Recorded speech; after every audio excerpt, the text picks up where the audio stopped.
scary part. And talk about new worlds. Right. You're in Cali. Yeah. You're in Cali, Russia, as I coined the phrase now. Yeah. Mother Cali. And and it's you have to speak on it from your perspective, from what I'm reading is crazy.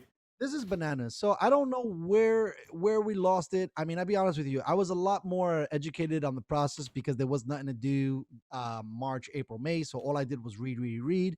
I backed away and I started to do a focus more on the show and all this other stuff. But in the beginning, we were really considering herd immunity. And I just feel like now it's not even a discussion. And I get it. Like, I think, what was it, yesterday or the day before, we reached like 2,600 deaths, but the rate of infection was a much higher. And, I mean, I'm going to get shit for this, I'm sure, but we're at potentially 1%, at least in the United States, of deaths, right? Like, Not even a month ago, we were 250,000. I still don't think that's still not even 40 million in America. That's still not 1%.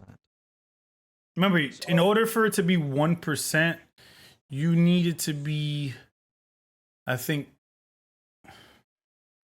So basically, I think 3 million. Okay, right. Because it's 330 million people in the United States. Right. I don't know, man. So we're shutting things down. Mom and pop is fucking gone. Amazon, it's weird that he was like perfectly positioned for this play, which I find strange because I never think, and nothing goes together that smoothly because I know life. We need 3.3 million deaths in order to hit 1%. Okay, so we're gonna get close because we're gonna start hitting 300 soon. But no, 3.3 million. No, I get you. I know we're gonna be close to 1 million soon, is what I'm saying. But we're still at that point. But here's the issue with that is like the data on that is not even real too, because it's like, how many of those COVID deaths are really COVID deaths? Right. And how many are deaths that are reported something else, really COVID deaths? Right. Like vice versa. All of a sudden they went from, you got hit by a bus, you had COVID, you got COVID, and then now if you get COVID, you got hit by a bus, so now you got hit by a bus. It's right? so like stupid. The numbers are just fucked up. And the government is leading this charge by potentially incentivizing hospitals either not to say it or to say it. Did you see what the Red Cross did? CDC did? Now supposedly last year they took blood samples from people who donated blood from like November, December of last year. Mm-hmm. And they have antibodies for COVID. So it's already been in the United States. Wow. Before all of this shit popped up. Before it makes sense. All the shit. I mean, I don't know what was like, I'm not a scientist. It's just so crazy, excuse me, to think about like the fluidity of this situation happening so quickly, right? Because it was like mid-Jan and then motherfuckers were just dying in China.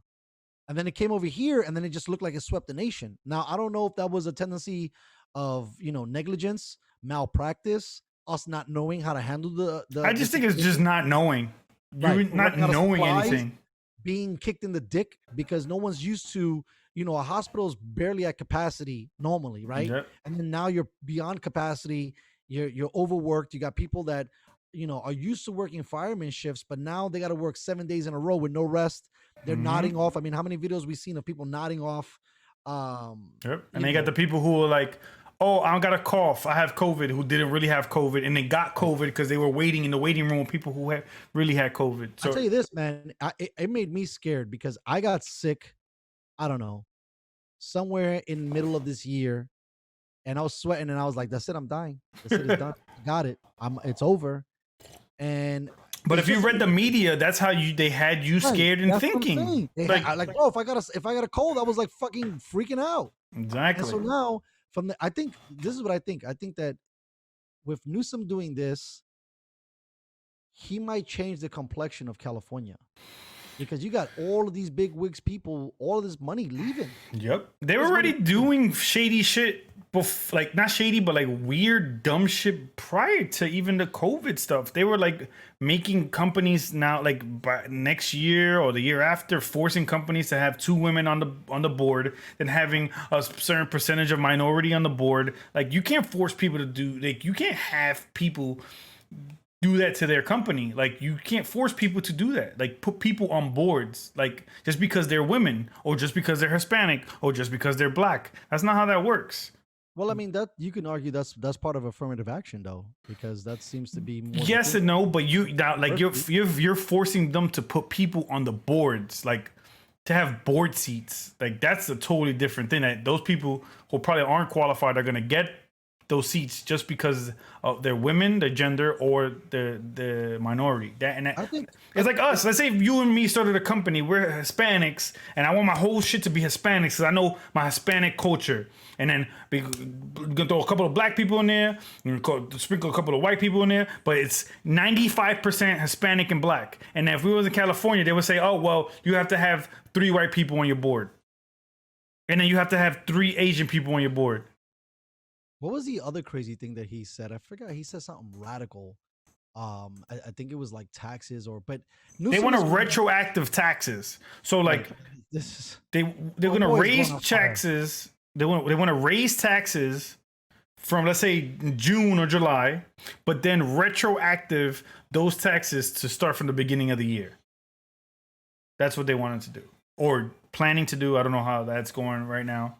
And then they fucked up by, like, doing the whole gig economy shit. They passed a law where, like, you could only work for one company if you're a consultant. So if you were to do a consultant fee for ESPN, you can only work for ESPN, and then ESPN had to give you health insurance. So now they have to pay insurance for you, as opposed to now me as a freelancer. I could work for ESPN, Fox, Yahoo Sports, The Ringer, Barstool Sports, whatever the case may be. You can't do that if you're in California anymore. I guess I'm gonna be leaving soon, bro. This is terrible. It's And so ridiculous. I think the biggest part is gonna be this is gonna be a ridiculous boom in poverty. I think a lot of people are gonna get broken by this. I think that we're already losing. I mean, they're closing what, nail salons, beauty salons. Instead of all going indoor back to, like, dining. lockdown, right? Like, it's like Yes, day one kind of shit. Like, correct.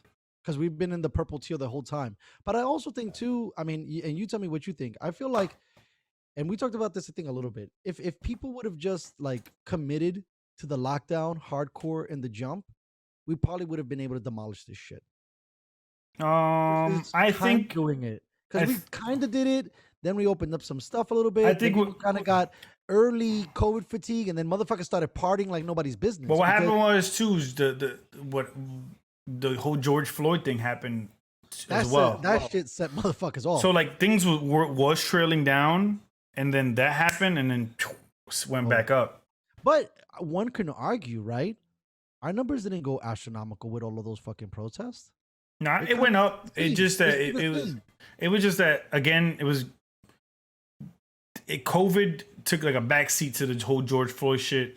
Black Lives Matter took over the media cycle. The media just started, dick sucking BLM. Then you Right. had all these And companies. the riots. Then They you had the love that shit. riots, exactly. Then you had all these companies, these bum ass, fucking dumbass Fortune 500 companies are dick sucking BLM when you don't even give a fuck about that. You just was showing your Yeah. face. I know, I So think- you had I a lot think- of, like, storylines that push COVID down, and they would say, "Oh, yeah, the number spiked," but then start talking about something else. So, like, the segues would go to different directions. So it's like, it's tough to say. Like, again, I'll say it again. I'll say it 1,000 times. If you're a high risk, stay your ass home. Like, I went to the supermarket yesterday to get a few things, and I seen a lot of old people. I thought you weren't even going to the supermarket anymore. I thought No, you was guys, my getting girl all wanted delivered. my girl wanted something to pick up real quick, so I was already out.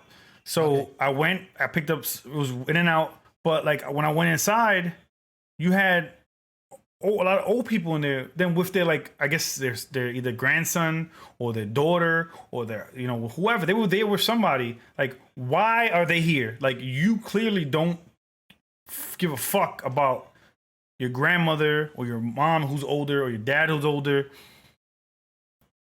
You should be doing the shopping for them. If they need to go on a walk, all right, Ma, let's go walk around the block. Let's walk outside.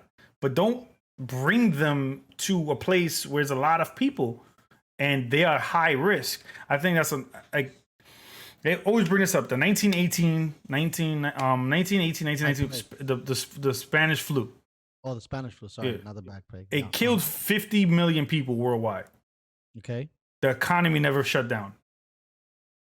There was no shutdown. There was no mandatory mask. There was encouraged. You did it to protect yourself. You did it to protect your family. You did it to protect others. I think it's a responsibility that you hold to yourself to, protect whoever the people around you. I don't think that the government should tell you what to do, or even like certain establishments to tell you what to do. If certain establishments say, "Hey, we're not going to service you because you don't have a mask on," then you're not going to get my money. But we as people have to be individually in charge of ourselves and our family, who we touch.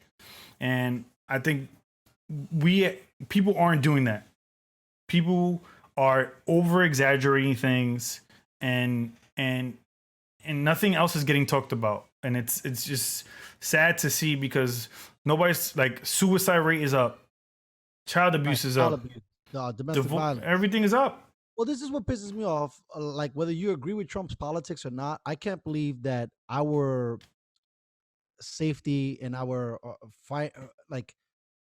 position to make money in this country took a standstill so that we could figure out who's going to win a presidency, right? Yep. Like, the fact that Nancy Pelosi and Munchak have not fucking cut a deal, people are dying, bro. People are, and I mean that also metaphorically too, because bro, people can't buy groceries, people can't pay their rent. Like, where ya at? Like, I know that we're not supposed to be like printing money and giving out handouts and all this other shit, but how about all these other big corporations? They got billions of dollars. The fact that they did any stimulus packages and gave it to any companies, period, is a joke. It was a joke. Yeah, totally. It was Well, I don't